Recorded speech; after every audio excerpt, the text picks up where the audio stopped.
Hey everybody, I'm your host Kai, and we're going to do something a little different today. We're going to react to some crazy convenience store clerk stories, or just clerk stories, retail stories in this video. And it's going to be me and Tonya Kitsune.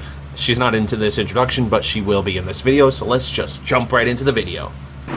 So, Tonya, I basically told him we're going to, look at some convenience store clerks' stories. So, are you ready?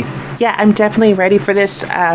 When you told me about the concept of the video, I was like, hey, I've worked in retail for a very long time. I actually work at a convenience store as well. So, yeah, I'm definitely looking forward to this and see how crazy some of the stories get. So, let's do this. So, this first one is, tell me you worked retail without telling me you worked retail. I'm at a popular convenience store that makes lots of food, and I'm standing in line, and the customer in front of me says, okay, so it has this customer in front of me. Oh, hey, they just opened up a line over there. I'm next in line, so you take it.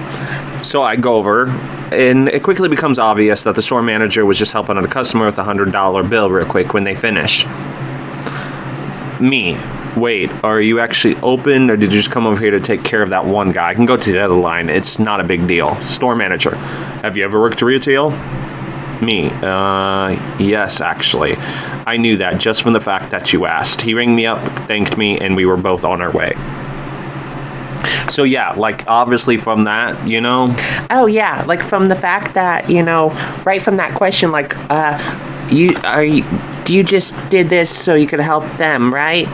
And the manager's like, you worked retail before, because he can tell because of the fact that, the customer asks, was it okay for them to be rung up? If not, they can go over there. And most people don't think of that, but once you worked in retail, you actually think of that. Exactly. You definitely think of it after you've worked retail once. You're like, yeah, I completely understand, if you don't want me over here and you have other things to do, because you've been there, you've done that, you've been in that situation, kind of understand that. So yeah, that is a perfect example of tell me you've worked retail without telling me you worked retail. So this next one is it's funny when racists try to sound smart. It is few days after the Pope has died. The news coverage has changed from reactions to his death to discussing his successor. Our story has a screen showing news headlines rotating on a loop. One of them shows the images of the two favorite candidates. One is Asian and one is black. A customer in line behind the current customer I'm serving sighs loudly at the screen and says, yet more DEI hires. DEI hire? What the hell? It's that's not even how the Catholic Church works, it has nothing to do with, in whatever that they're trying to mean by that. It's just basically for that. For them, it's divine revelation, if you will, that actually tells them whether or not to pick that pope, pick that person. For them, that's what they call it. They call it divine revelation. So it's not chosen in that particular instance, Exactly. That's not even how they choose a pope. But then the next customer's like you even have to ask. And the customer's like, I do, honey. You see, I know these gentlemen, and I don't know the histories, policies. I don't even know their names. What are their names? The next customer's eyes quickly dart up to the screen, but the news article has already cycled out. You don't know, do you? Honey, don't say DEI when you just mean not white. It just makes us worry that you're not taking it makes us worry that you're not taking your racism seriously. And then the customer's like, I'm not a racist. And the other customer's like, honey, you went ahead and called both these guys DEI hires without knowing their policies, their histories, without knowing their names. All you had to do was go on where their faces. You want to be racist, but don't hide behind some label that makes you feel better about yourself. It's not race that begins a system that doesn't award merit to. Honey, you're spouting them words again. If you need to use special words to hide your racism behind, then there's something you need to deal with yourself. Embrace it, honey. Just say you don't like them because they're black and Asian. That's not what I don't like them. Okay, so why don't you like them? That has nothing to do with their races. It's not that you're too dumb to understand. And then they storms out. Exactly. Obviously, that particular instance, the customer was trying to be racist, because what exactly about those, particular people is DEI hires? They say they want to, it's a person to take the position that have merit, that have experience and whatnot, but they never do in these particular instances. So, what exactly are they meaning by that? And that's what the person points out, goes, if you're going to be racist, just be racist. Exactly. Like when it comes to this particular situation, like this person just heard a buzzword on Fox News or some other kind of media and they're just trying to use that, but they don't even know anything about the person. So it's like, what do you know about them? Maybe they are the most experienced, but you just saw a black and an Asian person and you just assumed they didn't have experience because they weren't white. So this person was like, I'm originally from the UK, but I've been living in the US for a few years to look after a sick relative and till she passes. Long story. I have a part-time job in a convenience store in a relatively touristy area of New York City to help support me. I recognize the accent of a fellow Brit as they are trying to buy some items. Me, that'll be $4.11, please. Oh, I thought it was all under 4. Taxes added at the checkout. Oh, of course, sorry. I keep forgetting that. Are you British, by the way? Yes, I am. I'm from just outside Manchester. And you? Surrey here. It's so weird how the Americans do this whole tax thing, isn't it? And the thing is real quick about that, from what I understand, is over there, what the price says on the item in the UK when they go to the store, what the price says on the item, like they go and see a box of Cheerios, right? What that price says in the cereal aisle with the Cheerios is what you pay at the counter. Where here in America, we just have, like, oh yeah, it says 450 there, but it's actually 465. So anyways, go, and then I'm about to reply but the other customer in the store seems to take offense and interrupts me. If you're English and don't like our system, to go fuck back home. And the customer's like, I wasn't trying to have a go at anything. I got confused because the taxes added after. Why travel here if you hate America, eh? Go home and pay your crazy socialist taxes. Leave our taxes alone. I've never left America and I never will. But if I did, I wouldn't be going to your country and complain about your socialist shit. They're not even socialists, but okay. The customer, having worked themselves up, decides to storm out instead of buying anything. The customer, to me, I guess it really is true that Americans don't travel much. Me, I used to criticize Americans for not traveling too much. Now that I work here, I realize it's because they don't get the time off to do it. I have no paid days off in this job, and I remember back home, my first job gave me 25. Yikes. Yeah, they're all just a bunch of overworked people who don't get a chance to go outside and realize how overworked they are. Anyways, enjoy your visit. Yeah, you too. I actually did very much enjoy my 18 months in the USA.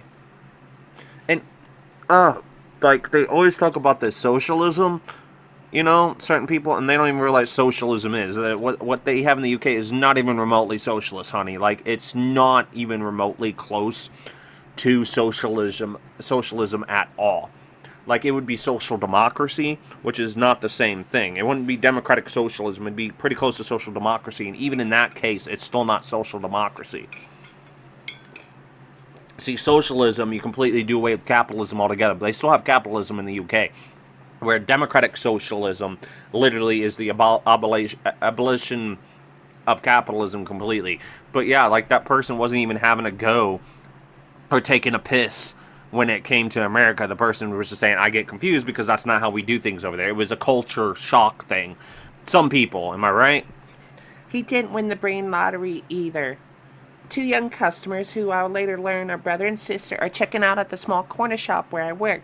The sister is buying a small meal deal, and the brother seems to remember something. Oh, I almost forgot. I won something on the lottery. You did? Yeah. He goes through his pocket and finds a crumpled lottery ticket from last month. I run it through. Sorry, this isn't a winning ticket. Yeah, it is. It's got 12, 21, and 38 on it. Those 3 numbers are drawn last night. Last night, yeah, but this ticket is from a month ago. It doesn't matter when I bought it. It actually does. It only applies to the date on the draw of the ticket, which in the case was last month. That's not true. It is. Did you think it lasted forever? Wait, you mean I have to get one of these every week? How else do you think they always have millions to give away as prize every week? Fuck. He storms out and the sister turns to me and finishes her purchase. Sorry about my brother. If his brains were dynamite, he would have enough to blow his hat off.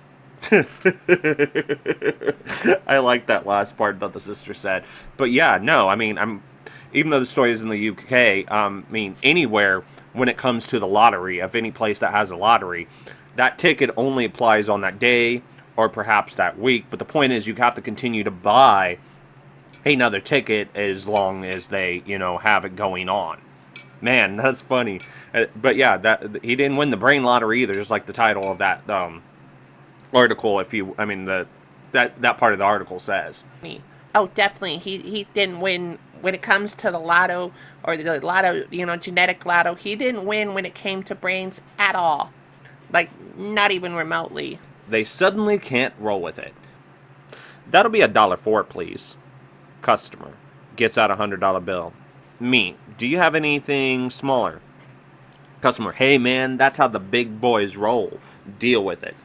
Well, then it's a good thing you like to roll, as your change is going to consist of 3 rolls of quarters, 2 rolls of dimes, and the rest will be in dollar bills. He paid with his debit card.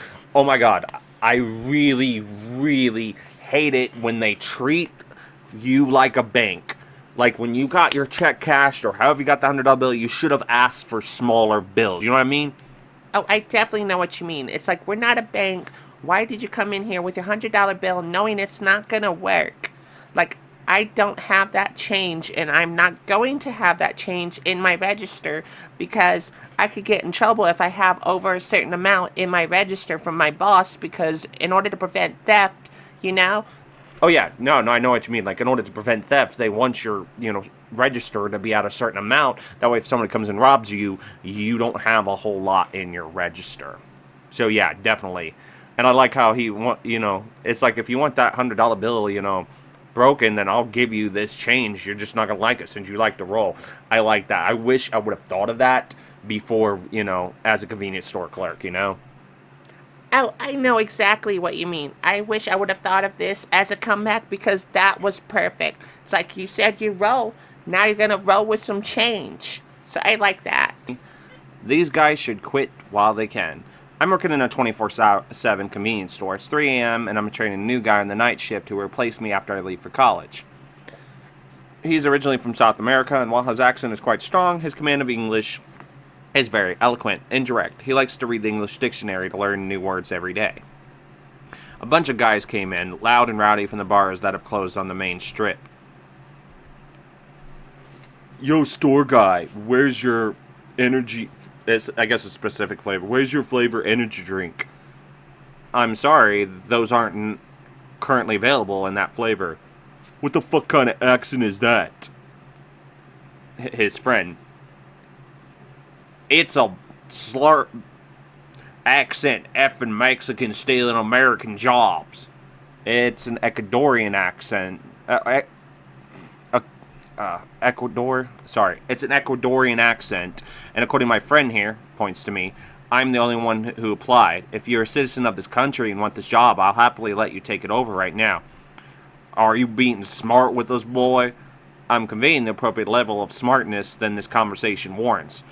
Speak English, Mexican. Me. He's speaking better English than you ever could, Chad. Now you need to leave or I'm calling the cops.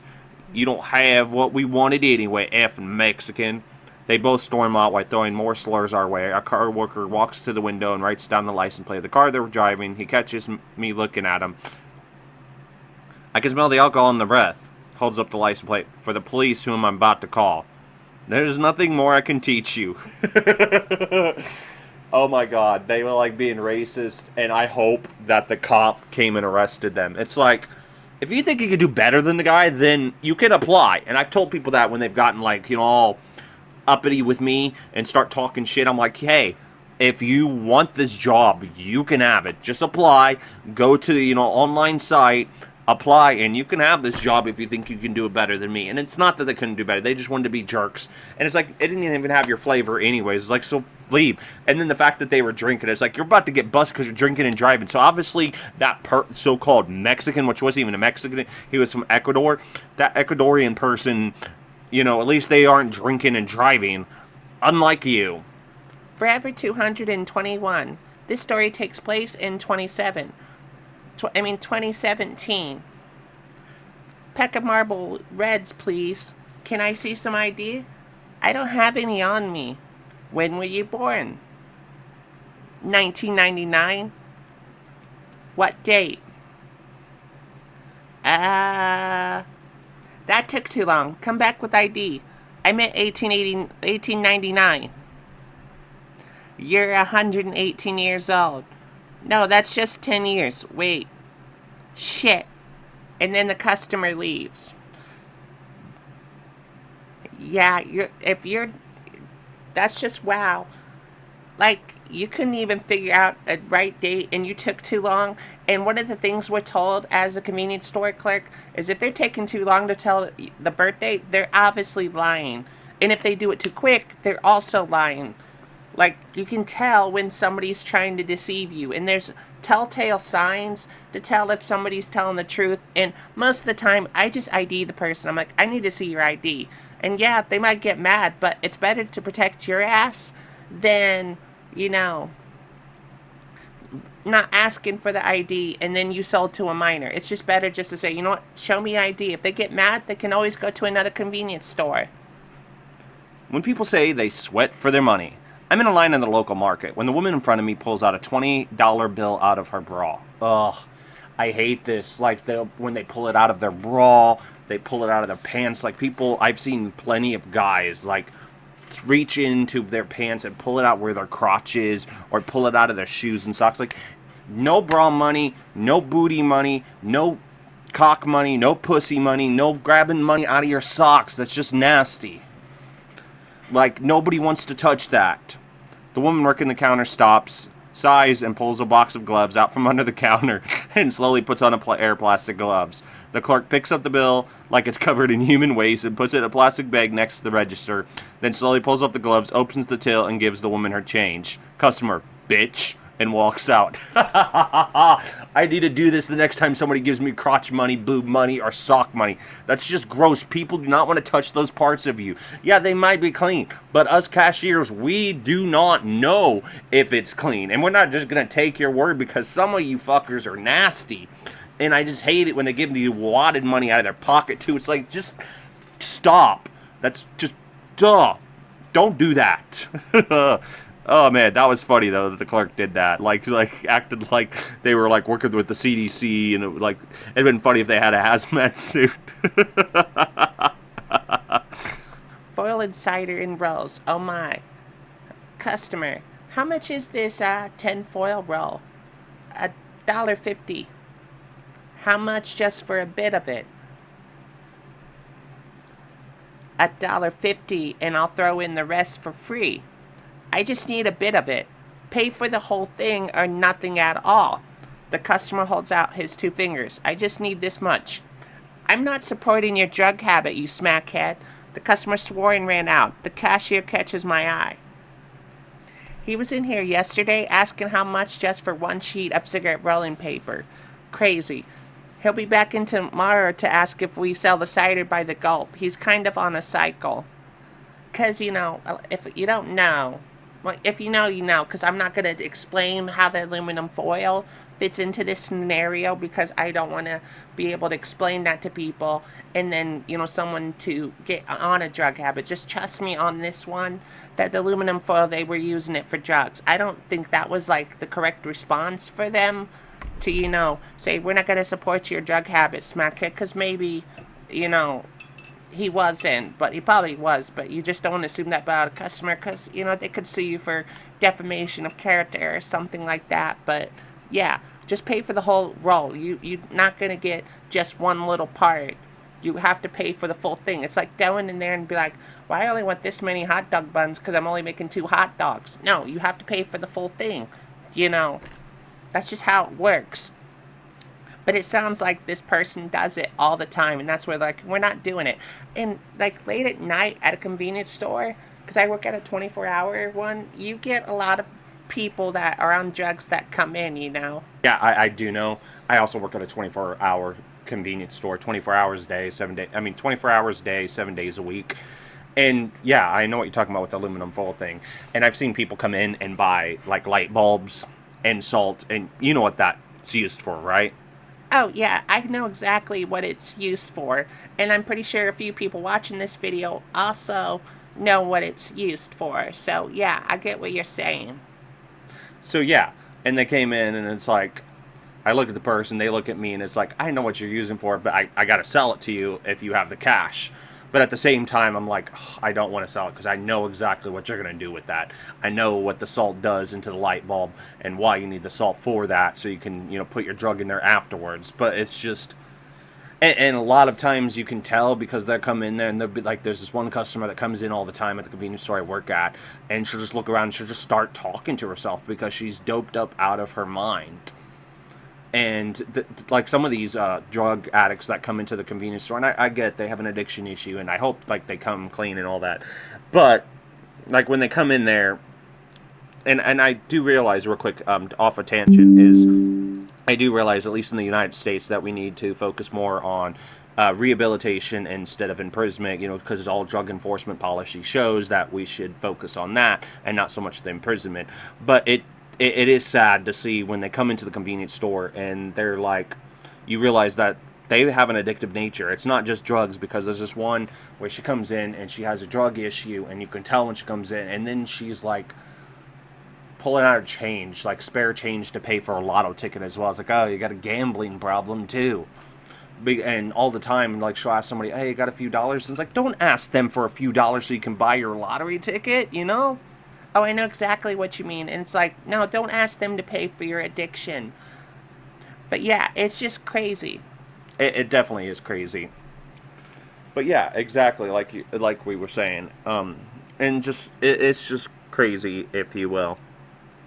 Like, for instance, I'll do this story real quick before we end this video. We'll probably do another one like this, hopefully, next month as well. Or at least I will. Maybe I can bring Tonya back. Tonya, if that's okay with you. If not, I can always bring Diamond Ash. I'd like to come back. We'll just have to see what the schedule is, with my job and your job, and see if that there's time in between where we can do another video together. But I would sure love that.